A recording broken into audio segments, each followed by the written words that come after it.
TikTok account passport isa hin beekne gaa haala kamiin akka argattan TikTok ni gaa bara 2026 kana gaa passport isa haala duraanii irraa jijjiiramee jira jechuudha. Namoonni TikTok keessan passport isa hin beekne gaa haala kamiin akka argattanu maaltu jijjiiramee fi passport TikTok keessanii yoo hin beekne illee haala kamiin akka argattanu yoo beektan haala kamiin akka irraa jijjiirtanu viidiyoo kana keessatti isin agarsiisaa jechuudha. Namni martinuu TikTok itti fayyadamaa jirtan passport isaa baruun dirqama isinirra jira jechuudha. Maaliif passport TikTok keessanii baruun yookaan beekuun faayidaa guddaa qaba isin fayyada akka TikTok keessan hin banneef isin gargaara jechuudha. Kanaafuu viidiyoo kana keessatti account TikTok keessanii ka follow baay'ee qabu akkasuma yoo follow ganaa haarawaa TikTok keessan banataa jirtan ta'es passport isa haala kamiin akka argattanu yoomma hammallee irraa jijjiiruu wallaaltan haala kamiin akka irraa jirtanii akka isin jalaa hin banne barreeffattanii achi kaawwattanuun viidiyoo kana keessatti isin agarsiisaa jechuudha. TikTok keessan passport isaa akka isin jalaa hin banne haala kamiin akka isin har'a booda barreeffattanii achi kaa'achuudhaan itti fayyadamuu dandeessanuun viidiyoo guutuu kana keessatti isin agarsiisaa jechuudha. Akkasuma namoonni chaanal YouTube keenyaa hin beekne chaanal YouTube kootii argachuudhaaf YouTube gubbaarratti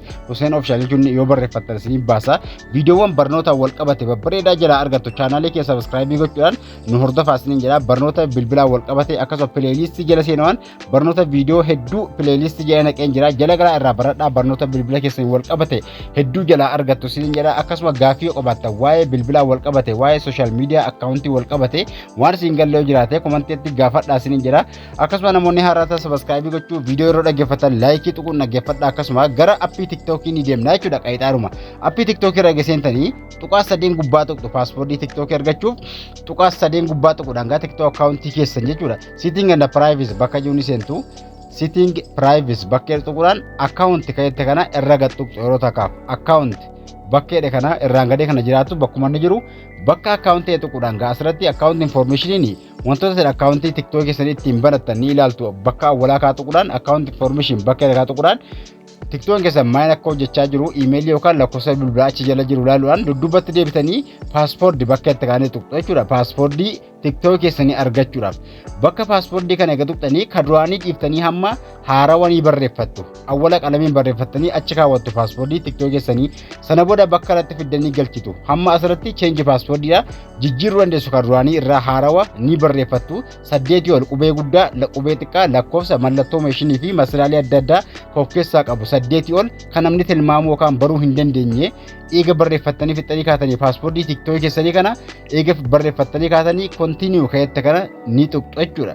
Continue bakka itti kaatu gara fuula duraa deemtu paaspoortii keessan kana har'a booda achi kaawwattu guyyaa bira yeroo TikTok bilbila jirtan isin fayyada yeroo isin continue gootan tokko tokko koodii verification email yookaan lakkoofsa bilbilaatti isin erguu danda'a namoonni tokko tokko jechuudha. Yoo dhiqata koodii isin ergee eenyummaa keessan baruudhaaf lakkoofsa bilbilaa jala galtanii account information jala galtanii email lakkoofsa bilbilaa TikTok keessan jala jiru baruu dandeessu jechuudha. Gubbaarra account information bakka tuqxanii waan TikTok keessan ittiin baname isin agarsiisa jechuudha gubbaa irratti.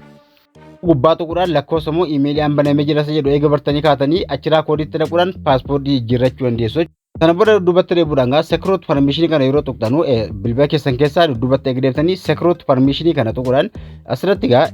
device manage device keessa seenuudhaan manage device tuquudhaan TikTok keessan bilbila kamirratti banamee isa jiru adda baafattanii bartu bilbila keessan yookaan bilbila nama biraa yoo keessa jiraatellee kan nama biraa ofirraa balleessitu jechuudha. TikTok itti fayyadamaa jirtan kun bilbilli eessarraa akkasiin login goota asirratti nagarsaa ammaan koo bilbila kan koo qofatiidha. Bilbila iddoo achi keessa jiraate ofirraa balleessitu bilbila nama biraa yoo achi keessa jiraate namni biraa TikTok keessan seenee jiraate jechuudha. Kabira security asirratti gaa bakka security jedhu tuquudhaan security checkoutiin kun wantoota asirra jiran kana raayitii gochuu qabdu hundaayyuu maaliif permission right jechuun kaa'ammallee raayitiin godhee asirratti wantoota safe godhee yookaan raayitiin godhin mallattoo diimaa yookaan bicaa isin kaa'uudhaan isin agarsiisa.